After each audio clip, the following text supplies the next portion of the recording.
Hello बच्चों, मैं हूं आर के सिंह और आप देख रहे हैं हमारा प्यारा सा चैनल ट्रांसेंड फिजिक्स। चलिए आज गॉस लॉ के सीरीज को थोड़ा और आगे बढ़ाते हैं। आज के इस पार्ट में हम लोग डिस्कस करेंगे electric field due to solid sphere. ठीक है, यहाँ पे सॉलिड स्फीयर जो मैं ले रहा हूं ये यूनिफॉर्मली चार्ज्ड स्फीयर है। ठीक है, और सॉलिड स्फीयर हमेशा अगर हम काउंट करें तो ये नॉन कंडक्टिंग सॉलिड स्फीयर ही है। ठीक है, तो आज का टॉपिक है हमारा इलेक्ट्रिक फील्ड ड्यू टू, ध्यान से देखिए, electric field due to solid sphere. Solid sphere कहने का मतलब ये हुआ, ठीक है, सॉलिड स्फीयर मतलब नॉन कंडक्टिंग सॉलिड स्फीयर। ठीक है, सिर्फ इसके अंदर एक ही आता है। ये टॉपिक बहुत इंपॉर्टेंट है। ठीक है, और इस टॉपिक का बहुत ही गहरा रिश्ता भी है। ठीक है, तो आज हम लोग एक एक करके इस टॉपिक के हर पार्ट को एनालाइज करेंगे। पहले हम लोग बोर्ड के पॉइंट ऑफ व्यू से इस टॉपिक को देखेंगे, फिर हम लोग धीरे धीरे कहानी को आगे बढ़ाएंगे। ठीक है, तो चलिए मान लीजिए कि मेरे पास एक सॉलिड स्फीयर है। ठीक है ना, और ये यूनिफॉर्मली चार्ज है। ये स्फीयर क्या है? यूनिफॉर्मली चार्ज है। क्योंकि स्फीयर का साइज थोड़ा सा छोटा लग रहा है तो एक काम करता हूं, मैं थोड़ा सा बढ़ा लेता हूं। ठीक है, ये हमारे पास एक सॉलिड स्फीयर है और ये यूनिफॉर्मली चार्ज है, मतलब हर जगह पे इसकी चार्ज डेंसिटी सेम है। ठीक है, क्लियर? अच्छा, अब ध्यान से सुनिए। ठीक है, ये हमारा यूनिफॉर्मली चार्ज स्फीयर है। अब मुझे यहां पे इलेक्ट्रिक फील्ड निकालना है इस चार्ज सिस्टम के कारण। फिर से समझिए, मुझे इस चार्ज सिस्टम के कारण इलेक्ट्रिक फील्ड निकालना है। जैसा कि आप जानते हैं स्फीयर का दो इलाका होता है, अंदर का इलाका और बाहर का इलाका, है ना। तो हम लोग पहले एनालाइज करेंगे कि अंदर के इलाके में इलेक्ट्रिक फील्ड का वेरिएशन किस तरह से हो रहा है, ये बहुत ही खास है। ठीक है, उसके बाद हम लोग देखेंगे कि बाहर के इलाके में इलेक्ट्रिक फील्ड का वेरिएशन कैसे हो रहा है। तो ये डिपेंड करता है कि आप चीजों को कैसे देखते हो। क्लियर?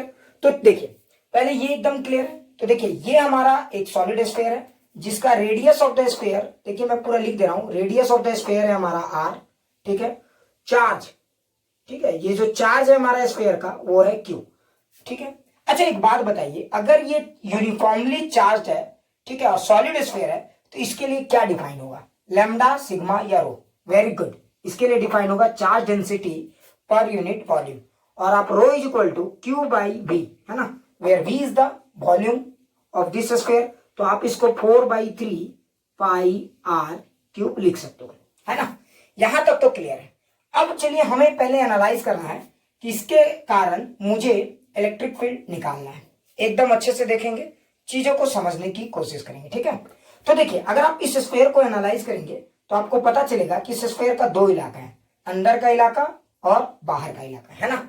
तो पहले हम लोग एनालाइज करेंगे R is less than R पे। ठीक है, ध्यान से देखिए, R is less than R पे मतलब ये हुआ कि हम ये जो आर है कोई भी एक सेंटर से कहीं पे भी एक पॉइंट ले सकते हैं। ठीक है, और ये आर की क्या खासियत है? ये रेडियस ऑफ द स्फीयर से छोटा है, मतलब हम स्फीयर के अंदर वाले इलाके की बात कर रहे हैं। ठीक है, तो हमारा टारगेट ये है कि स्फीयर में कोई एक पॉइंट अगर हम लोग कंसिडर करेंगे तो वहां पे इस चार्ज के कारण इलेक्ट्रिक फील्ड आर के साथ कैसे वैरी कर रहा है। ठीक है, यही मुझे निकालना है। एकदम अच्छे से ध्यान से देखिए, समझ में आ गया। अब इस पूरे खेल को हम लोग समझते हैं। देखिए, सबसे पहले आप याद कीजिए, अगर मुझे किसी एक पॉइंट पे निकालना है इलेक्ट्रिक फील्ड, मान लीजिए मुझे इस जगह पे निकालना है। ठीक है, मैं रेड से इंडिकेट करता हूं, मान लीजिए मुझे इलेक्ट्रिक फील्ड यहां पे निकालना है। ठीक है, इस आर पे, तो मैं क्या करूंगा, एक रेडियस आर का गॉसियन सरफेस कंसिडर करूंगा। ठीक है, जरा ध्यान से देखिए, मुझे रेडियस आर का मैंने गॉसियन सरफेस कंसिडर कर दिया। ठीक है, अच्छा देखिए, अगर मैंने इस रेडियस आर का जो गॉसियन सरफेस कंसिडर किया है, तो ये जो गॉसियन सरफेस है, ठीक है, ये रेडियस आर का है और इस पॉइंट पे मुझे इलेक्ट्रिक फील्ड निकालना है। ठीक है, अब मैं क्या करूंगा, गॉस लॉ लगाऊंगा इसमें। क्लियर? और गॉस लॉ के हेल्प से एलएचएस में मुझे मिलता है इलेक्ट्रिक फील्ड इनटू एरिया और आरएचएस में मुझे मिलता है चार्ज इनक्लोज्ड, है ना। तो उससे हमें शायद ये बात पता चल जाएगा कि यहां पे इलेक्ट्रिक फील्ड क्या होगा। ठीक है, तो चलिए अब हम लोग गॉस लॉ लगाते हैं। तो गॉस लॉ क्या कहता है? Net flux is equal to charge enclosed by epsilon naught. Clear? ध्यान से देखिए, तो जो नेट फ्लक्स होगा वो charge enclosed by epsilon naught, चूंकि ये हमारा गॉसियन सरफेस है। ध्यान से देखिए, ठीक है। और अगर ये एक गॉसियन सरफेस है तो जो नेट फ्लक्स होगा हम लोग क्या लिखेंगे, इलेक्ट्रिक फील्ड। यही तो मुझे निकालना नहीं पता है। मान लीजिए किस जगह पे इलेक्ट्रिक फील्ड है ई, तो मुझे पता नहीं है, तो वो मान लिया मैंने ई है। तो अगर मैंने इलेक्ट्रिक फील्ड यहाँ पे ई माना है तो इलेक्ट्रिक फील्ड हो गया ई, और एरिया की जगह क्या लिखेंगे 4πr², है ना। यही मुझे निकालना है। तो जिसको मुझे निकालना है उसको मैंने ई मान लिया है। एकदम ध्यान से देखिए, तो electric field into area, clear. अब इधर तो हमारा एलएचएस क्लियर है ना, इलेक्ट्रिक फील्ड इंटू एरिया। लेकिन आप ध्यान से देखिए, ये जो गॉसियन स्फीयर मैंने ड्रॉ किया है, आप जरा समझिए, ये जो गॉसियन स्फीयर मैंने ड्रॉ किया है, क्या ये गॉसियन स्फीयर के अंदर चार्ज इंक्लोज हो रहा है? बिल्कुल, है ना। तो what amount of charge is enclosed by this Gaussian sphere? तो मैं क्या करूंगा, समझ गए होगे। तो मैं इसके अंदर चार्ज इंक्लोज निकालूंगा। अच्छा देखिए, आपको चार्ज डेंसिटी पता है, ध्यान से देखिए। तो आपको पता होगा कि अगर आपको charge density per unit volume दिया गया है तो आप किसी भी वॉल्यूम के अंदर कितना चार्ज है ये बहुत आसानी से निकाल सकते हैं, है ना। यही तो बेनिफिट है चार्ज डेंसिटी निकालने का, क्लियर। तो अगर मान लीजिए इस गॉसियन इस स्फीयर का चार्ज डेंसिटी रो है, ठीक है, जो दिया हम लोग निकाल के बैठे हुए थे, तो इसके अंदर कितना चार्ज इंक्लोज हुआ इस रेड स्फीयर के अंदर, है ना, ये जो गॉसियन स्फीयर है। तो मैं लिख सकता हूं रो चार्ज डेंसिटी इंटू वॉल्यूम। किसका वॉल्यूम? तो इस स्फीयर का वॉल्यूम, जिस गॉसियन स्फीयर का वॉल्यूम, है ना, जिसने चार्ज, जिसके अंदर चार्ज इंक्लोज है, रो इंटू 4/3π। अच्छा मैं इसको वॉल्यूम ही लिखता हूँ थोड़ी देर के लिए, मैं कुछ सोच समझ के लिख रहा हूँ, बाई एप्सिलॉन नॉट, क्लियर। तो ये हो गया हमारा रो इंटू वॉल्यूम, ठीक है। कुछ लोग बोलेंगे सर आप वॉल्यूम का वैल्यू क्यों नहीं पुट किए, थोड़ा सा रुक जाइए, ठीक है। तो rho into volume by epsilon naught. So इधर देखिए हमारा एलएचएस में इलेक्ट्रिक फील्ड इंटू एरिया, ये तो निकालना है। आरएचएस में rho into v by epsilon naught. Rho आप कैलकुलेट कर सकते हो, है ना। रो क्या है, Q/4/3πr3, ये सब दिया रहेगा, क्लियर। अच्छा ये अगर आपको समझ में आ गया, अब आप जरा देखिए, ध्यान से देखिए। तो आप देखेंगे तो आपको एक बात खास दिखेगा, ध्यान से देखिए, अभी लिखना नहीं है, समझना है, ठीक है। अब देखिए एलएचएस में क्या, electric field into area. RHS में क्या, charge density into volume by epsilon, ठीक है। क्या होगा आप सोचिए, एनालाइज कीजिए। ये अगर जनरल पॉइंट आर है, जैसे जैसे हम आर बढ़ाते जाएंगे, बताइए क्या इलेक्ट्रिक फील्ड बढ़ेगा कि घटेगा, है ना। तो ज्यादा लोग सोचते कि अरे आर बढ़ाएंगे तो इलेक्ट्रिक फील्ड तो घटेगा। बिल्कुल नहीं, बिल्कुल नहीं। जरा ध्यान से देखिए, आप अगर एलएचएस में देखेंगे तो आपको पता चलेगा कि एलएचएस में अगर आप आर बढ़ाते हैं तो इलेक्ट्रिक फील्ड इंटू एरिया, जरा सोचिए। तो अगर आप आर बढ़ाते हैं तो एरिया बढ़ रहा है, मैं मानता हूं, लेकिन आरएचएस में ध्यान से देखिए, चार्ज डेंसिटी इंटू वॉल्यूम। तो जैसे जैसे आप आर बढ़ाएंगे एरिया तो बढ़ रहा है, लेकिन उस हिसाब से वॉल्यूम भी तो बढ़ रहा है। और आपको पता है आर में ज्यादा डिपेंडेंसी किसका, वॉल्यूम का। Volume is directly proportional to R का पावर क्यूब। तो अगर आप आर में थोड़ा बहुत भी चेंजेस लाएंगे तो वॉल्यूम ज्यादा तेजी से बढ़ेगा, है ना, क्लियर। तो आपको पता चलेगा कि जब आप आर चेंज करेंगे तो ऐसा नहीं है कि सिर्फ इधर का आर चेंज होगा, इधर का भी आर चेंज होगा, है ना, एकदम क्लियर। तो देखिए इधर भी चेंज होगा, इधर भी चेंज होगा, आप क्लियर। आपको खास क्या दिखेगा, तो आपको पता चलेगा ज्यादा तेजी से कौन सा पार्ट बढ़ रहा है। तो देखिए अगर आप इस पूरे गेम को थोड़ा सा हम रफ से समझाते हैं, ठीक है, एक रफ वर्क समझाने के लिए मैं कर रहा हूं। देखिए अगर आप इसको ध्यान से देखेंगे तो electric field into area is equal to charge density into volume by epsilon naught, है ना। तो देखिए electric field is equal to क्या लिखेंगे, charge density into volume by epsilon naught into area, है ना। तो आपको पता चलेगा कि जब आप आर में चेंज लाएंगे तो जो गॉसियन सरफेस है, ठीक है, उसका एरिया तो जरूर बढ़ेगा, मैं मानता हूं। तो एरिया जो है वो डबल पावर से बढ़ेगा, क्योंकि area is directly proportional to R square. लेकिन आप जरा ध्यान से देखेंगे तो आपको पता चलेगा कि वॉल्यूम तो ट्रिपल पावर से बढ़ रहा है ना। तो वॉल्यूम ज्यादा तेजी से बढ़ रहा है। तो वॉल्यूम और एरिया, तो देखिए न्यूमरेटर भी बढ़ रहा है, डिनोमिनेटर भी बढ़ रहा है, लेकिन the rate of change of numerator ज्यादा है, ध्यान से देखिए। तो यानी इसका मतलब ये हुआ कि जब आप गॉस लॉ लगाते हैं और आप जैसे विद इन स्क्वायर, ठीक है, जैसे जैसे आप रेडियस बढ़ाते हैं एरिया बढ़ता है, लेकिन वॉल्यूम उससे भी ज्यादा तेजी से बढ़ता है, जिसके कारण आपको पता चलेगा कि नेट आरएचएस वाला पार्ट जीत जाता है, न्यूमरेटर जीतता है। तो आपको पता चलेगा कि इलेक्ट्रिक फील्ड जो है वो, चूंकि वॉल्यूम ज्यादा तेजी से बढ़ रहा है, तो आपको पता चलेगा इलेक्ट्रिक फील्ड जो है वो आर के बढ़ाने से बढ़ता है। इसका मतलब ये हुआ कि जैसे जैसे आप ये बढ़ाते चले जाएंगे आर की वैल्यू, इलेक्ट्रिक फील्ड की जो मैग्नीट्यूड है वो बढ़ती चली जाएगी विद इन स्क्वायर। बहुत ही ध्यान से देखिए, यही चीज अर्थ के लिए भी वैलिड होता है, कोई टेंशन वाली बात नहीं। इसको भी मैं एक अलग से एकदम बनाऊंगा, बिल्कुल टेंशन मत लो। तो जैसे जैसे आप समझ में आ रहा है ना, आर बढ़ाते हैं, ठीक है, उसके अंदर का इंक्लोज्ड चार्ज भी बढ़ता चला जाता है। तो ऐसा मत सोचना कि सिर्फ एलएचएस में इंक्रीमेंट हो रहा है, RHS भी तो इंक्रीमेंट हो रहा है, और नीचे जाके देखेंगे तो न्यूमरेटर और डिनोमिनेटर में न्यूमरेटर जीत गया। इसके कारण आपको पता चलता है कि इलेक्ट्रिक फील्ड जो है स्फीयर के अंदर बढ़ता ही चला जाता है, इसलिए खास है। अच्छा, अब मैं इसको मिटाता हूं, ठीक है। अब मैं वॉल्यूम के जगह पूरा फॉर्मूला पुट करता हूं, ठीक है। तो देखो रो इंटू वॉल्यूम की जगह क्या लिख सकता था, 4/3 pi are cube by epsilon naught, direct मैं लिख दिया, ठीक है। आप इसको स्टेप बढ़ा के लिखेंगे, क्लियर। अच्छा सर, अगर अब आपको ये समझ में आ गया तो जरा ध्यान से देखिए। अच्छा, आपको पता चलेगा ये 4πr², ध्यान से देखिए, इधर भी एक आर है ना, ऑब्वियस सी बात है। तो देखिए ये 4π, ये 4π, ये 4π, ये 4π कैंसिल, इस r² ने सबको कैंसिल करके इधर सिर्फ r बचा। तो देखिए इलेक्ट्रिक फील्ड का वैल्यू कितना आएगा, ρr/3 epsilon naught. So this is the formula for electric field with in sphere, है ना। तो स्फीयर के अंदर जो है इलेक्ट्रिक फील्ड का ये फॉर्मूला। अच्छा, इस फॉर्मूले को जरा ध्यान से देखिए, electric field is directly proportional to r, ये फील्ड भी आता है, क्यों ऐसा है समझ में आया ना। Electric field is directly proportional to r, जरा ध्यान से देखिए तो आपको पता चलेगा ये फील्ड भी आता है ना। यानी कि with in sphere electric field जो है जैसे जैसे r की वैल्यू बढ़ती चली जाती है, इलेक्ट्रिक फील्ड भी जो है वो बढ़ती चली जाती है, ठीक है। एकदम क्लियर, जरा ध्यान से देखिए। तो जैसे जैसे r की वैल्यू बढ़ती है, ठीक है, इलेक्ट्रिक फील्ड भी विद इन स्फीयर बढ़ती चली जा रही है। ध्यान से देखिए, एकदम क्लियर, अच्छे से समझिए। कहीं डाउट है? पक्का सोचिए, ठीक है सर। अगर अब आप इस गेम को पूरा अच्छे से समझ गए होंगे तो आपको एक बात तो पता चल गया होगा। अब ये क्लियर हो गया ना, क्यों? क्योंकि देखिए अगर आपको एग्जाम में करना हो तो बहुत फटाफट निकल जाएगा, कंपटीशन में भी बहुत चिंता की बात नहीं। देखिए एकदम डायरेक्ट होगा। तो ये E इंटू एरिया, यहाँ rho into v by epsilon naught, obvious सी बात है, ये r² है, ये r³ है, तो देखिए कैंसिल तो होगा ही, क्लियर। तो ट्रिक भी एकदम फटाफट हो जाएगा, टेंशन नहीं लेना है, क्लियर।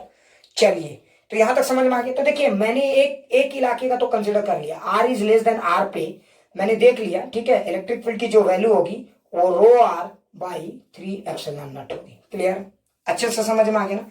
तो with in sphere electric field का ये वैल्यू होगा, क्लियर। अच्छे से क्लियर हो गया ना। चलिए इसको मैंने लिख के रख लिया है, अब आगे बढ़ते हैं, ठीक है। तो यहां तक समझ में आ गया। तो ऐसा क्यों बस क्लियर हो गया, वेरी गुड। अच्छा, अब आगे सोचिए तब क्या होगा अगर मैं किसी आउटर इलाके में निकालने की बात करूं। अब मैं बाहर वाले इलाके की बात करता हूं, बहुत अंदर वाला इलाका हो गया। r is greater then r, मतलब मैं किसी बाहर वाले इलाके में इलेक्ट्रिक फील्ड निकालने की कोशिश कर रहा हूं, ठीक है। तो कोई भी एक जनरल पॉइंट हमने ले लिया r यहाँ पे। अब मैं यहाँ पे इलेक्ट्रिक फील्ड निकालने की कोशिश करता हूँ, ठीक है। जरा ध्यान से देखिए, एकदम क्लियर। अब मैं यहाँ पे अगर इलेक्ट्रिक फील्ड निकालने की कोशिश कर रहा हूं तो यहाँ पे मैं अब गॉस लॉ लगाऊंगा। इस पूरे गेम में मैं यहाँ पे गॉस लॉ लगाऊंगा। अगर अब मैं गॉस लॉ लगाता हूँ, देखता हूँ क्या आता है, ठीक है। तो फिर से गॉस लॉ लगाते हैं, net flux is equal to charge enclosed by epsilon naught, यही होगा हमारा, ठीक है। अच्छा, अब आप जरा ध्यान से देखिए, नेट फ्लक्स में क्या लिखेंगे, तो इलेक्ट्रिक फील्ड, ठीक है, यहां तक तो ठीक है। फ्लक्स में क्या लिखेंगे, एरिया। मैं जानबूझ के थोड़ा सा एरिया लिखता हूँ, बाद में फॉर्मूला वगैरह पुट कर देंगे। चार्ज इंक्लोज, अच्छा एक बात बताइए, चार्ज इंक्लोज की जगह क्या लिखेंगे, जरा सोचिए। चार्ज इंक्लोज की जगह रो इंटू 4/3 पाई r³ लिखेंगे। क्या ये सही है? मार के गर्दा उड़ा देंगे, अरे बेवकूफो ये गलत है। सोचो क्यों गलत है। अगर आप जरा ध्यान से देखोगे तो आपको पता चलेगा, अरे बेवकूफ चार्ज तो सिर्फ यहीं से यहीं तक है, और रेडियस आपने r से, चार्ज अगर यहां से पूरा यहां तक होता तब ना आप r से r, यहाँ तो चार्ज सिर्फ यहां से यहां तक है। ध्यान से देखिए, तो अगर आप रो इंटू 4/3 पाई r³ लिखना ही है तो ये वाला r नहीं लिख सकते आप, क्यों? क्योंकि सिर्फ आप ये वाला r³ लिख सकते हो, ठीक है, ये वाला r³, समझ में आया, बाई एप्सिलॉन नॉट। आप ये लिख सकते हो या फिर इसके जगह और इसके जगह q लिख सकते हो, है ना, दोनों चीज एक है। सोचो क्यों, ये भी और ये भी दोनों चीज एक है। अरे q इज इक्वल टू ही तो हमारा था रो इंटू 4/3 पाई r³। ध्यान से देखिए, क्लियर। अच्छा, अब यहीं पे रखते हैं, थोड़ा सा इसको एनालाइज करते हैं। अच्छा सोचो, अंदर में मुझे पता चला था कि जैसे जैसे हम r बढ़ा रहे थे इलेक्ट्रिक फील्ड बढ़ रहा था, लेकिन बाहर वाले इलाके में क्या होगा, जैसे जैसे हम r बढ़ाएंगे क्या इलेक्ट्रिक फील्ड भी बढ़ेगा? नहीं। सोचो क्यों, लॉजिक से सोचो, अरे सोच, हाँ देखो क्यों, समझाता हूं। जैसे मान लीजिए मेरा स्क्वायर था, अच्छा सोचो इसके अंदर चार्ज q तो फिक्स हो गया ना, तो आप r, अब बाहर का बात करें तो आप r कितना भी बढ़ाते चले जाएंगे उसके अंदर का चार्ज इंक्लोज्ड q नहीं बढ़ने वाला है। तो अगर आप LHS और RHS को कंसीडर करोगे तो एक रफ वर्क में फिर से समझाता हूं, तो ध्यान से देखिए। तो अगर आप इलेक्ट्रिक फील्ड इंटू एरिया लिखोगे और चार्ज में q है ना बाय इंक्लोज्ड, तो आप ध्यान से देखोगे तो आप अगर एरिया r बढ़ा रहे हो तो एरिया तो बढ़ रहा है, लेकिन ये पार्ट अब फिक्स हो गया क्योंकि इसके अंदर का चार्ज इंक्लोज नहीं बढ़ रहा है। अरे ये जो चार्ज इस रेडियस में जो चार्ज इंक्लोज किए हुए हैं वो इतना ही, इतना बड़ा रेडियस में भी वही चार्ज इंक्लोज है, ये तो फिक्स हो गया। तो अगर अब ये फिक्स हो गया और ये बढ़ रहा है तो ऑब्वियस सी बात है इलेक्ट्रिक फील्ड घटेगा। एकदम क्लियर हो गया ना। अच्छे से समझ में आ गया। अरे ये फिक्स हो गया ना, तो अब ये नीचे चला गया, तो देखो आप आर बढ़ाओगे तो डिनोमिनेटर तो बढ़ रहा है, लेकिन अब न्यूमरेटर फिक्स है, तो डिनोमिनेटर बढ़ रहा है और न्यूमरेटर फिक्स है, तो क्या होगा, इलेक्ट्रिक फील्ड ऑब्वियस सी बात है घटेगा। एकदम अच्छे समझ में आ गया। ठीक है, तो मैं यहाँ आप ये लिखो या ये लिखो, बात एक की है। ठीक है, ध्यान देना भावनाओं में आके ये स्मॉल आर मत रख देना। ठीक है, स्मॉल आर का मतलब समझ में आ रहा है ना, यहां से इसका मतलब ये हो गया कि ये पूरा इस इलाके के चार्ज को कंसिडर करेगा, जबकि चार्ज तो सिर्फ इसी इलाके में, ब्लैक वाले रीजन में। क्लियर। अच्छा, अगर आप इस फॉर्मूले को देखो तो ई एरिया की जगह हम लोग 4 पाई आर स्क्वायर लिख देते हैं, चार्ज की जगह Q by epsilon naught. Clear. अगर आप इस चीज को देखोगे तो ई इक्वल टू क्या लिखेंगे, देखो Q by 4 pi epsilon naught are square. ये हो गया हमारा इलेक्ट्रिक फील्ड का फॉर्मूला आउटर इलाके में, है ना। अब देखो, अब आप ध्यान से देखो, तो आप अगर बाहर में देखोगे तो आपको पता चल रहा है कि जैसे जैसे आप आर बढ़ा रहे हो इलेक्ट्रिक फील्ड क्या हो रहा है, घट रहा है। जबकि आप अंदर में देखोगे तो जैसे जैसे आप आर बढ़ा रहे हो इलेक्ट्रिक फील्ड बढ़ रहा है। क्लियर। अब ध्यान से देखो, एकदम अच्छे समझ में। तो यहाँ पे आप देखोगे तो आउटर वाले इलाके में is inversely proportional to R square, है ना।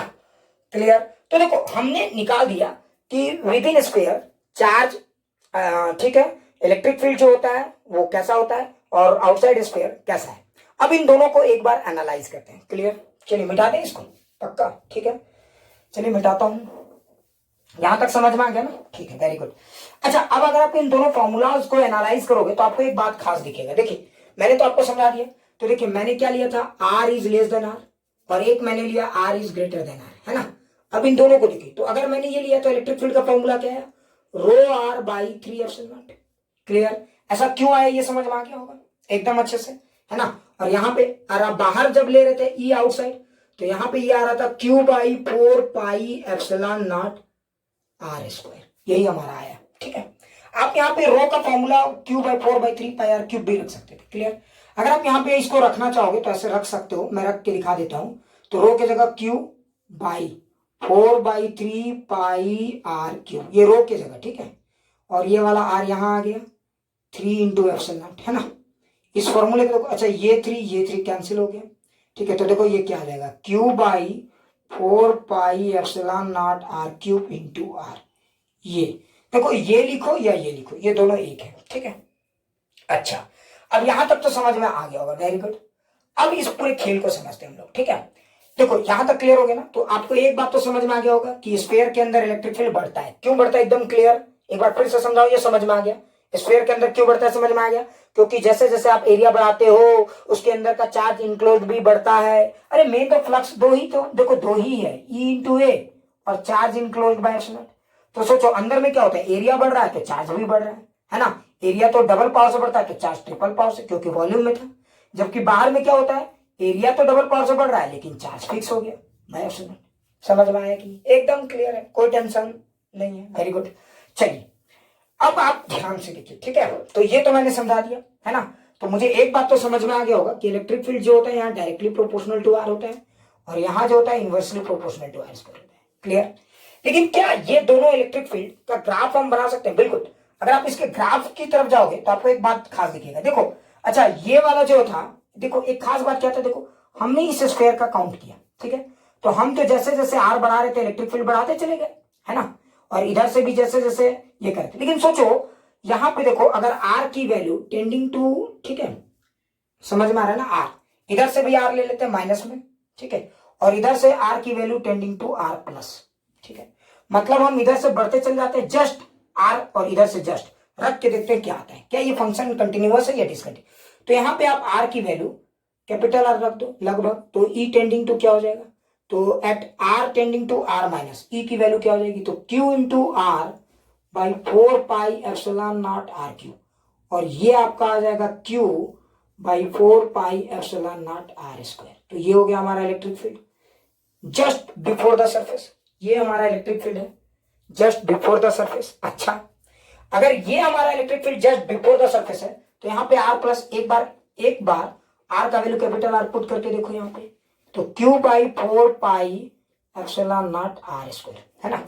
मतलब आप अगर दोनों तरफ से जाओगे, इधर से भी जाओगे और बाहर से भी जाओगे, तो यहाँ पे इलेक्ट्रिक फील्ड लगभग एक जैसा है ना। तो मतलब हम कह सकते हैं कि ये फंक्शन कंटिन्यूअस है। क्लियर। अब जहां तक रहा ग्राफ का सवाल, तो ग्राफ तो हम लोग ड्रॉ करेंगे ही, बिल्कुल चिंता नहीं करना है। ठीक है, तो देखिए अब इसका graph electric field versus R curve है ना, तो हम लोग इसका एक ग्राफ बना देते हैं। ये हमारा इलेक्ट्रिक फील्ड हो गया, ये हमारा आर हो गया, क्लियर। और यहाँ पे हम लोग एक काम करते हैं, आर ये हमारा बाउंड्री है, ठीक है, जिसकी हम लोग बात कर रहे हैं। अच्छा समझ में आ गया? जरा ध्यान से देखिए, एकदम क्लियर समझ में आ रहा है ना, ध्यान से देखना है। अच्छा ये अब हमारा आर हो गया, ये सब कुछ है, ठीक है। अब हम लोग देखिए यहाँ पे अगर आप देखेंगे ये अंदर वाला इलाका है, तो हम लोग क्या करें, सेंटर से देखो, ये अगर हमारा स्फीयर है तो सेंटर से हम लोग बढ़ते जा रहे हैं। तो जैसे जैसे हम लोग सेंटर से आर बढ़ा रहे हैं, इलेक्ट्रिक फील्ड भी बढ़ रहा है। तो एक पॉइंट आएगा जहां पे इलेक्ट्रिक फील्ड और आर की वैल्यू मैक्सिमम होगी। तो देखो ये वो इलाका है, ठीक है। तो यानी यहाँ पे हमारा इलेक्ट्रिक फील्ड, ठीक है, तो आप कुछ ऐसा ग्राफ बना सकते हो, ये हमारा इलेक्ट्रिक फील्ड होगा। यहाँ तक देखिए एकदम क्लियर, देखो ये एकदम साफ पता चल रहा है। उसके बाद आप देखोगे तो आपको पता चलेगा जैसे जैसे फिर आर बढ़ाओगे, क्योंकि हम बाहर की बात आ गई, तो तुरंत से इलेक्ट्रिक फील्ड घटने लगेगा। सो दिस इज द ग्राफ। आप इस ग्राफ को एनालाइज करोगे तो पता चलेगा ये जी वर्सेस आर कर्व जैसा है, बिल्कुल बिल्कुल एकदम फैक्ट है। तो अंदर में इलेक्ट्रिक फील्ड को डायरेक्टली प्रोपोर्शनल टू आर है ना, और आप बाहर की बात करोगे तो electric field inversely proportional to R है। ये पूरा फील आ गया होगा, कोई इसमें टेंशन नहीं। और यहाँ पे अगर आप लोगे तो ये कंटिन्यूअस। तो कुछ लोग बोलेंगे सर अब केस में, तो देखो इक्वल साइन यहाँ लगा दो, ठीक है। मतलब अगर आपको सरफेस पे जस्ट निकालना है इलेक्ट्रिक फील्ड, तो इधर से जाओ। मैं इसलिए बोलता हूँ क्योंकि ये फॉर्मूला आपको याद फिर रहेगा, आप इधर से भी जा सकते हो, ठीक है, एकदम क्लियर। एलएचएस और आरएचएस मिल रहा है। खैर ये मैथ्स का टर्म है तो मैं ज्यादा उसमें बुद्धि नहीं लगा रहा, क्योंकि कुछ लोग बायो वाले भी इन्वॉल्व होंगे, ठीक है, तो इसलिए। तो ध्यान से देखो, एकदम अच्छे समझ में आ गया। तो यहाँ से यहाँ देखो इलेक्ट्रिक फील्ड जैसे जैसे आर बढ़ रहा है, इलेक्ट्रिक फील्ड बढ़ रहा है और फिर घट रहा है। इसका मतलब ये हुआ कि सरफेस में इलेक्ट्रिक फील्ड की जो वैल्यू है मैक्सिमम कहाँ पे है। ध्यान से देखो, आपको एक बात तो समझ आए, सरफेस में, यानी इलेक्ट्रिक फील्ड की वैल्यू जो होती है वो मैक्सिमम सरफेस में ही होती है। और कितनी होती है तो समझ जाओगे, के Q by R square. So this is the maximum value of electric field. Clear, एकदम ध्यान से देखो, अच्छे समझ में आ गया होगा, ठीक है। तो ये हमारा कर्व था, ठीक है। तो ये हमारा electric field versus R curve, ये बहुत इंपॉर्टेंट कर्व है, इस पे बहुत सारे सवाल आते हैं, ठीक है। तो पहले आप इस कर्व को बहुत अच्छे से एनालाइज कर लीजिए, क्लियर, देख लीजिए, ठीक है। फिर इस पे हम लोग बहुत अच्छे से न्यूमेरिकल डिस्कस करेंगे। तो ध्यान से देखिए, इलेक्ट्रिक फील्ड वर्सेस आर। तो ये जो हमारा है, अगर कोई स्फीयर यूनिफॉर्मली चार्ज है, यूनिफॉर्मली कहने का मतलब हर जगह पे चार्ज डेंसिटी एक जैसी है, ठीक है। तो अगर हर जगह पे चार्ज डेंसिटी एक जैसी है तो electric field versus R curve इस तरह से आता है। मतलब ये हुआ कि धीरे धीरे इसकी वैल्यू बढ़ती चल जाएगी, बढ़ती चल जाएगी, यहाँ पे जाके मैक्सिमम होती है, तो इस पॉइंट पे जाके मैक्सिमम, उसके बाद फिर से क्या होगा, इसकी वैल्यू घटती चली जाएगी, ठीक है, एकदम क्लियर। तो ध्यान से देखिए, अच्छे समझ में आ गया ना। तो ये बड़ा इंपॉर्टेंट पार्ट है बोर्ड के लिए। चलिए कैसे बनाया जाता है, ठीक है। और हम लोग इस पार्ट में सिर्फ दो बेस्ट न्यूमेरिकल चूज करेंगे, ठीक है, और कोशिश करेंगे कि इन दो बेस्ट न्यूमेरिकल से आपको थ्योरी की भी पकड़ क्लियर हो जाए। मतलब हम लोग इस पूरे गेम को इंटरलिंक करना चाह रहे हैं, ठीक है। थ्योरी से न्यूमेरिकल कैसे आप बना सकते हो, या न्यूमेरिकल से थ्योरी कैसे आप समझ सकते हो। तो चलिए दो बेस्ट न्यूमेरिकल कौन से हैं, पहला आप एनालाइज कीजिए, थ्योरी को एनालाइज कीजिए, ठीक है। जब आप थ्योरी को एनालाइज करेंगे तो आपको उसी में से बहुत सारे क्लू मिल जाएंगे कि न्यूमेरिकल पूछा कैसे जाता है। और जीनियसनेस भी यही है कि आप पूछने वाले से पहले ही ये भांप लो, ये अंदाजा लगा लो कि वो क्या पूछा जा सकता है, ठीक है। तो that's the basic game of geniusness. चलिए हम लोग देखते हैं कि इसमें हम लोग क्या क्या पूछा जा सकता है। खैर पूछा तो बहुत कुछ जा सकता है, लेकिन दो बेसिक कंसेप्ट एकदम कॉमन है, ठीक है, और ये पूछे जा सकते हैं। पहला आप इस ग्राफ को एनालाइज करो। आपने क्या देखा कि with in sphere electric field जो है वो बढ़ते जा रहा था और एक मैक्सिमम पे पहुंचा, फिर घटने लगा, है ना। तो इसका मतलब ये हुआ कि इलेक्ट्रिक फील्ड की वैल्यू पीक पे जाके फिर घटी है। मतलब अगर कहीं मैक्सिमा है तो दो ऐसे पॉइंट जरूर रहे होंगे, दो ऐसे आर जरूर रहे होंगे जहां पे इलेक्ट्रिक फील्ड की वैल्यू सेम रही होगी। तो यहां पे भी एक न्यूमेरिकल पूछा जा सकता है। जैसे चलिए ग्राफ को एक बार देखते हैं, न्यूमेरिकल कैसा आ सकता है मैं आपको बताता हूं, ध्यान से सुनिए। अगर आप ग्राफ को देखेंगे तो आपको एक बात पता चलेगा कि ये जो electric field versus R curve था कुछ ऐसा था, है ना। जरा ध्यान से देखिए, यही था हमारा electric field versus R curve, और यहां पे जाके मैक्सिमम हो रहा था, है ना।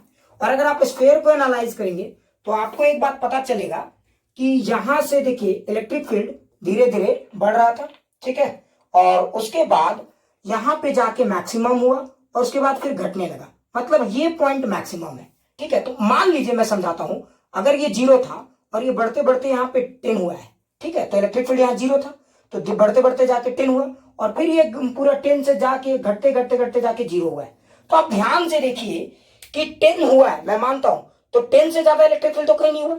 लेकिन आप देखिए, अगर कोई पूछेगा कि वो 2 पॉइंट्स बताइए, या फिर ऐसा भी किया जा सकता है कि 1 पॉइंट बताइए, या फिर वो 2 पॉइंट बताइए जहां पे इलेक्ट्रिक फील्ड की वैल्यू 8 है। तो आप देखोगे तो यहां पे भी 8 हो सकता है, और इधर कहीं भी 8 हो सकता है कि नहीं। मतलब इलेक्ट्रिक फील्ड की वैल्यू 2 ऐसे आर होंगे जहां पे इलेक्ट्रिक फील्ड की वैल्यू या मैग्नीट्यूड सेम होगी, है ना। तो अगर आप यहां पे भी एनालाइज करेंगे तो ये 2 ऐसे आर हैं। देखिए ये वाला अगर हमने इसको R1 माना, तो ये पॉइंट है हमारा R2। तो 2 ऐसे पॉइंट है जहां पे इलेक्ट्रिक फील्ड की वैल्यू सेम हो सकती है। तो आप सोचिए, यहां पे भी तो सवाल आ सकता है। और आपको जान के हैरानी होगा, R1 और R2 के बीच में बहुत ही गहरा रिश्ता है, ठीक है। अगर आपको एक R1 दिया हुआ है तो आप R2 निकाल सकते हैं, ठीक है, या फिर आपको R2 दिया हुआ है तो R1 निकाल सकते हैं। मतलब ये हुआ कि अगर आपको रेडियस ऑफ द स्फीयर पता है, ठीक है, और अंदर में कोई एक ऐसा पॉइंट है जहां पे इलेक्ट्रिक फील्ड की वैल्यू का लाना है, तो आप अगला और एक दूसरा पॉइंट भी निकाल सकते हो जहां पे इलेक्ट्रिक फील्ड की वैल्यू फलाना ही है, ठीक है।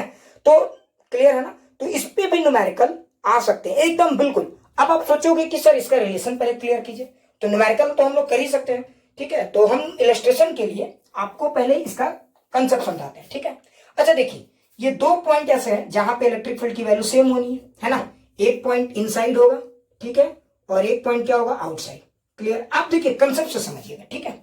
अच्छा, अगर इनसाइड है तो वो पॉइंट R1 हमने ले लिया, तो अगर फॉर्मूले से जाएंगे तो इलेक्ट्रिक फील्ड इनसाइड का फॉर्मूला क्या था, ρ×r1/3 एप्सिलॉन। ध्यान से देखो, है ना, ये अंदर का पॉइंट है, तो ρ×r1/3 एप्सिलॉन, चूंकि अंदर के पॉइंट का, इस पॉइंट का बात करें।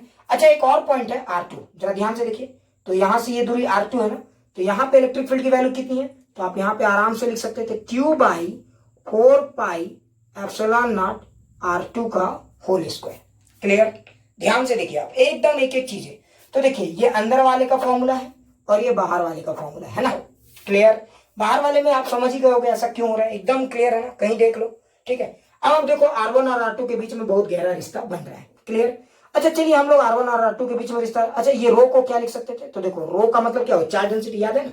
रो क्या था, वो स्क्वायर था। अगर कोई स्क्वायर है, पूरा चार्ज इसमें क्यू, ध्यान से सुनिए, यूनिफॉर्मली चार्ज है, क्यू है, और रेडियस आर है। तो रो का जो फॉर्मूला था वो क्या था, Q/4/3πr3, यही था ना, चार्ज बाई वॉल्यूम। तो रो की जगह आप लिख दीजिए Q/4/3πr3, ये हो गया। अच्छा, यहां लिखेंगे R1 और यहां लिखेंगे 3ε0। क्लियर। और यहां क्या लिखेंगे, Q/4πε0 R2 का होल स्क्वायर। क्लियर। ध्यान से देखिए, है ना।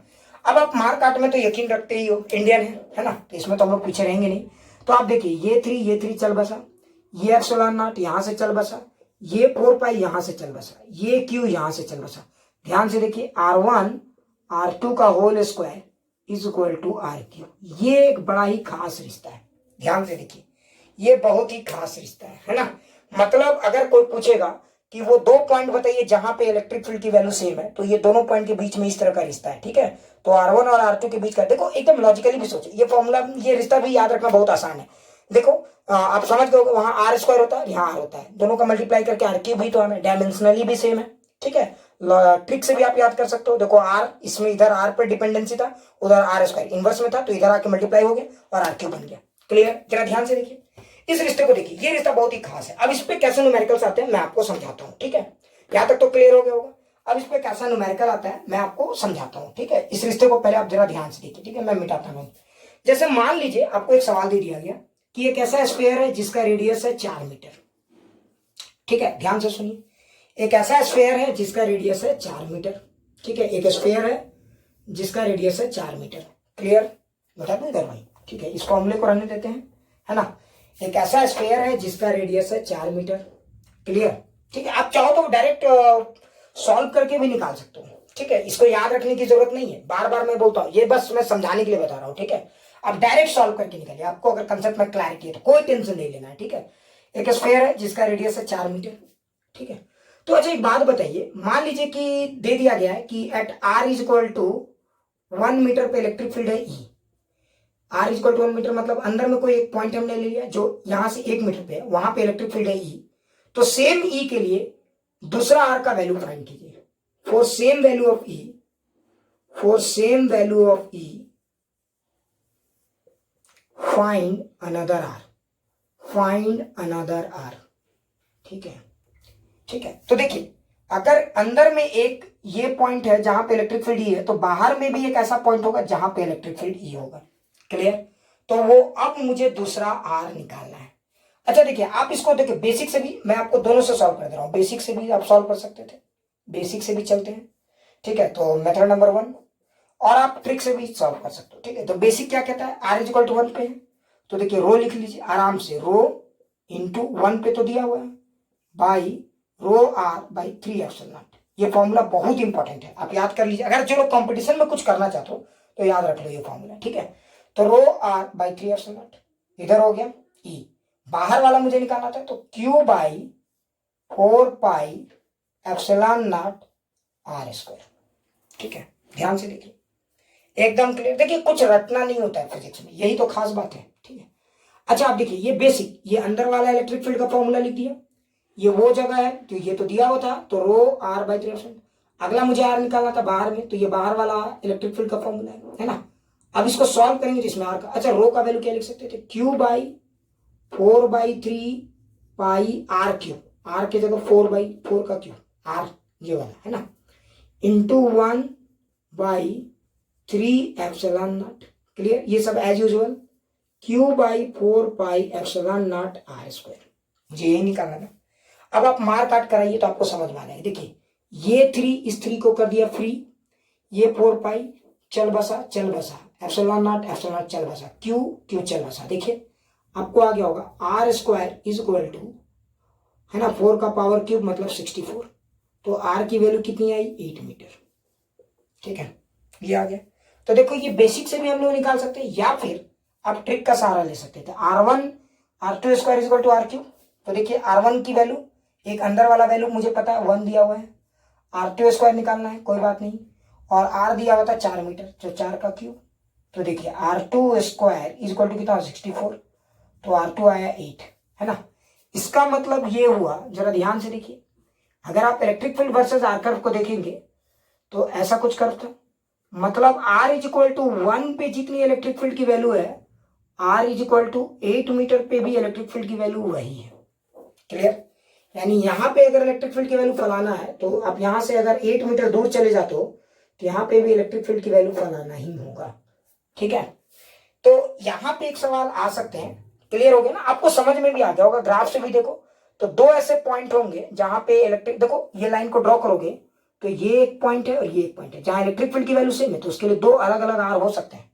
तो for same value of E there are 2 different value of R, है ना, और इन दो डिफरेंट वैल्यू ऑफ आर के बीच का रिश्ता ये है। ठीक है, अब देखो आपको कुछ याद नहीं रखना है, ये सब याद नहीं रखना है, रेड में ड्रॉ कर दिया तो ऐसा नहीं कि लाल है तो बेटा समझ में आप पीला हो गया, ऐसा कुछ नहीं है। क्लियर? ये सिर्फ समझाने के लिए किया गया, आप कंसेप्ट पे क्लैरिटी रखिए, आपको कुछ रटना नहीं है। तो एकदम एक इस तरह का बहुत ही बेसिक सवाल आ सकता है। ठीक है, और इसमें कैसा सवाल पूछा जा सकता है, एक और कराता हूं, जैसा कि मैंने आपसे बताया हुआ है कि मैं 2 टाइप का न्यूमेरिकली कराऊंगा। ठीक है, तो एक और कैसा आ सकता है मैं आपको समझाता हूं।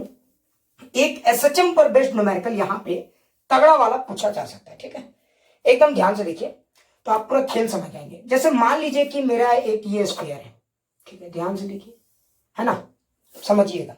आप याद कीजिए क्लास 11 के एसएचएम में पढ़े होंगे कि एक अर्थ था, याद कीजिए, और अर्थ के नॉर्थ पोल से लेकर साउथ पोल में एक टनल बनाते थे और एक बॉल को ड्रॉप करते थे तो क्या होता था, है ना। सिमिलरली आप यहां पे भी एक सवाल एकदम सेम बना सकते हो। ये हमारा एक स्फीयर है, ध्यान से सुनिए। ठीक है, वही एज यूजुअल, रेडियस आर फटाक से ले लीजिए, चार्ज क्यू ले लीजिए, कोई टेंशन नहीं लेना है। ठीक है, एकदम एज यूजुअल। अब बाकी डेंसिटी वगैरह तो आप समझ ही गए होंगे, निकाल लेंगे। अब देखिए ये एक हमारा स्फीयर है जिसमें यूनिफॉर्मली चार्ज है। क्लियर? ये स्फीयर क्या है, यूनिफॉर्मली चार्ज है। ध्यान से देखिए, अब हमने क्या किया समझिएगा, बहुत ही लॉजिकल सवाल है। अच्छा आप इस स्फीयर को देखिए, एकदम पहले खेल समझ गए। अच्छा अगर आप इस स्फीयर को देखेंगे तो आपको एक बात पता चलेगा, इलेक्ट्रिक फील्ड को देखेंगे तो इलेक्ट्रिक फील्ड इस तरह से चारों तरफ निकल रहा है। बस खास बात क्या है, इलेक्ट्रिक फील्ड वर्सेस आर जो है, इलेक्ट्रिक फील्ड धीरे धीरे बढ़ते बढ़ते यहाँ मैक्सिमम पे घट रहा है, यहाँ भी वही हो रहा है, इलेक्ट्रिक फील्ड बढ़ते बढ़ते बढ़ते मैक्सिमम, फिर इसके बाद घटने लगा, है ना। क्लियर। अच्छा, अब आप सोचिए अगर ये हमारा स्फीयर है तो हमने क्या किया, एक टनल बना दिया। ध्यान से देखिए, एक टनल बना दिया, ठीक है, बीचों बीच ये टनल हमने बना दिया। तो ये हमारा हो गया टनल, ठीक है, ये स्फीयर का टनल हो गया। अच्छा सोचिए, ये सब तो पॉजिटिव चार्जेस हैं, ध्यान से देखिए, है ना। क्लियर है, ध्यान से देखिएगा, बहुत आसान सा सवाल है। ठीक, हमने टनल बना दिया। अब सोचिए कि अगर यहाँ पे मैं, अच्छा टनल में इलेक्ट्रिक फील्ड तो इधर होगा इसमें, और इधर इधर होगा, है ना, ये क्लियर। यहाँ पे जीरो होगा, इलेक्ट्रिक फील्ड बढ़ते बढ़ते बढ़ते बढ़ते मैक्सिमम पे D D D D D घटने लगेगा। इधर भी देखो, इलेक्ट्रिक फील्ड बढ़ते बढ़ते बढ़ते बढ़ते बढ़ते बढ़ते मैक्सिमम पे D D D D D D घटेगा, है ना। क्लियर। अच्छा, कुछ समझ में आ गया ना। फिर से देखिए, रफ पिक्चर्स बहुत सारे बनाऊंगा मैं। तो देखिए यहाँ पे इलेक्ट्रिक फील्ड जीरो, बढ़ते बढ़ते बढ़ते बढ़ते मैक्सिमम, है ना। अब आप सोचिए यहाँ पे पॉजिटिव चार्ज है। अच्छा आप सोचिए कि यहाँ पे आपने एक नेगेटिव चार्ज रखा सेंटर पे, सेंटर पे, ठीक है, सेंटर पे एक नेगेटिव चार्ज रख दी, या यहाँ पे, ठीक है, सेंटर पे, ठीक है। तो यहाँ पे मैंने एक टनल बनाया, ठीक है, सेंटर पे मैंने एक नेगेटिव चार्ज रख दिया। क्लियर, समझ में है ना। तो ये रहा हमारा प्यारा सा टनल, और इसके सेंटर में एक नेगेटिव चार्ज। अच्छा अभी फिलहाल ये कहाँ पे बैठा है नेगेटिव चार्ज, देखिए सेंटर पे, है ना। अच्छा कुछ लोग बोल रहे हैं सर नेगेटिव चार्ज क्यों, अरे देखो पॉजिटिव पॉजिटिव लगाएंगे तो रिपल्सन होगा, जबकि एसएचएम के लिए क्या चाहिए, अट्रैक्शन। याद करो, मार के गर्दा बढ़ा देंगे, ठीक है। क्लियर हो गया। अच्छा अब नेगेटिव चार्ज रख दिया सेंटर पे, तो इलेक्ट्रिक फील्ड जीरो है, इसलिए नेगेटिव चार्ज पे नेट फोर्स जीरो लग रहा है, वो इक्विलिब्रियम में। लेकिन सोचो तब क्या होगा जब इस नेगेटिव चार्ज को हम यहां से थोड़ा सा इधर डिस्प्लेस करेंगे। तो जरा ध्यान से देखेंगे आप, जब इस नेगेटिव चार्ज को इधर की तरफ डिस्प्लेस करेंगे तो इलेक्ट्रिक फील्ड है ऊपर की तरफ, और नेगेटिव चार्ज, अगर इलेक्ट्रिक फील्ड है ऊपर की तरफ और नेगेटिव चार्ज यहां आ जाएगा, थोड़ा सा डिस्प्लेस करो, देखो इस चार्ज को थोड़ा सा फूको, थोड़ा सा ऊपर की तरफ फूक दिए, तो जैसे ऊपर की तरफ फूके, बताओ अब क्या होगा। तो इलेक्ट्रिक फील्ड तो ऊपर लग रहा है और चार्ज है नेगेटिव, तो फोर्स तो नीचे लगेगा। तो देखो आपने इसको ऊपर की तरफ डिस्प्लेस किया, फोर्स नीचे की तरफ लगा, इसका मतलब क्या हुआ, आप इस नेगेटिव, सोचो पूरा स्फीयर है, ध्यान से, तो पूरा स्फीयर है, ठीक है, और यहाँ एक नेगेटिव चार्ज है, बेटा आराम से बेटा, थोड़ा सा मारो टेका, तो ऊपर की तरफ आपने धकेला, इलेक्ट्रिक फील्ड तो ऊपर था और चूंकि ये नेगेटिव चार्ज है तो फोर्स तो नीचे लगेगा। तो देखो जब आपने इसको ऊपर की तरफ धकेला, फोर्स नीचे लगा, मतलब इसमें एक रिस्टोरिंग फोर्स लग रहा है नीचे की तरफ। क्लियर। अच्छा वैसा नहीं, आप नीचे की तरफ भी धकेल के देखो, इधर धकेलो, तो आप इधर की तरफ धकेलोगे तो इलेक्ट्रिक फील्ड तो नीचे है, तो फोर्स ऊपर की तरफ लगेगा, मतलब इस नेगेटिव चार्ज को अगर आप थोड़ा ऊपर धकेलोगे तो ये मीन पोजीशन की तरफ आएगा, नीचे धकेलोगे तो भी ये मीन पोजीशन की तरफ जाना चाहेगा, मतलब ये कहीं ना कहीं एक बात तो कंफर्म है कि ऑसिलेट कर रहा है। अब ये एसएचएम है या नहीं ये तो हमारा इक्वेशन बताएगा, लेकिन इतना कंफर्म है कि ये हमारा ऑसिलेट करेगा। समझ में आ गया। तो नेगेटिव चार्ज, लेकिन आप ऐसा सोचो कुछ लोग पॉजिटिव होते, अरे बेवकूफ पॉजिटिव रखते तो यहाँ रखते तो ये पॉजिटिव चार्ज होता, तो इलेक्ट्रिक फील्ड भी इधर और चार्ज पॉजिटिव, धक्का मार के इसको परमानेंटली डिस्प्लेस कर देता, इसलिए हमने एक नेगेटिव चार्ज दिया। क्लियर, अच्छे समझ में आ गया। ध्यान से देखिए सवाल क्या, अब सवाल को एकदम क्लियरली समझाता हूं। मान लीजिए एक चार्ज है हमारा स्मॉल क्यू और मास है m, ठीक है, और ये चार्ज इसका है कैपिटल क्यू, रेडियस है r, ठीक है।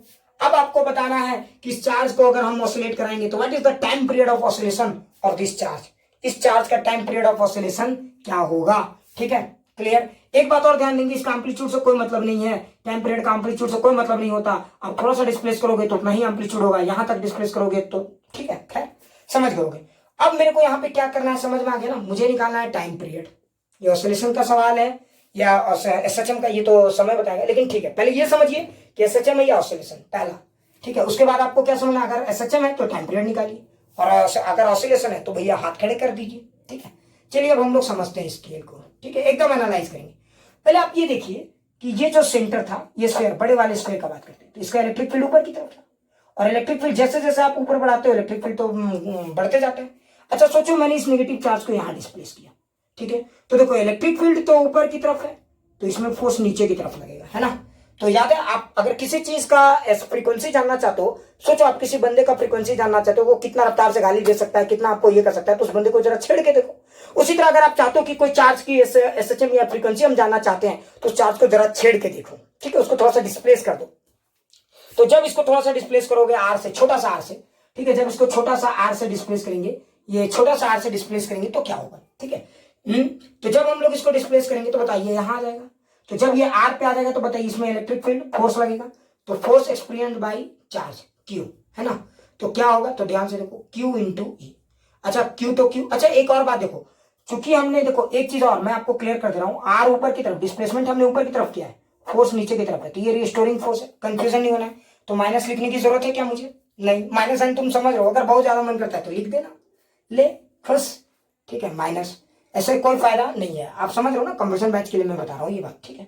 तो क्लियर, तो फोर्स इज इक्वल टू क्या लिखेंगे, चलो लिख देते हैं, कुछ लोग नहीं तो कहते हैं माइनस क्यू, ठीक है, रिस्टोरिंग फोर्स। अच्छा माइनस क्यू ई, तो बताइए यहाँ पे इलेक्ट्रिक फील्ड कितना था, तो यहाँ पे चार्ज जब आ गया था तो इलेक्ट्रिक फील्ड था rho are by 3 epsilon naught. तो देखिए force directly proportional to displacement, तो देखो फोर्स इज इक्वल टू क्या लिखेंगे, minus rho Q by 3 epsilon naught into R. ध्यान से देखिए, फोर्स और आर के बीच में रिश्ता आ गया। अच्छा फोर्स और आर के बीच में डायरेक्ट रिश्ता है ना, और याद कीजिए रिश्ता क्या कहलाता था, एसएचएम कहलाता था, याद है ना, है ना। तो ये रिश्ता क्या कहलाता है, एसएचएम कहलाता है, याद है। इसके अलावा कुछ और होता तो ऑसिलेशन कहलाता। क्लियर। अच्छा ये हो गया फोर्स और आर के बीच का रिश्ता। अब मुझे क्या चाहिए था, ए और आर, याद कीजिए, एक्सेलरेशन, याद है ना, ए वर्सेस आर या ए वर्सेस एक्स, आप यहां से भी कर सकते तो कोई दिक्कत नहीं, ये के का काम करता है, लेकिन मैं थोड़ा सा दूसरे तरीके से करता हूँ। एम इज इक्वल टू मैं क्या लिखता, rho Q by 3 epsilon naught r, है ना। ये एम कौन सा है, अरे जिसको फोर्स लग रहा है, ये जो ऑसिलेट हो रहा है उसका मास, ठीक है, ये एम उसका मास है ना, फोर्स इस पे लग रहा है तो मास उस मास इंटू ए उसका।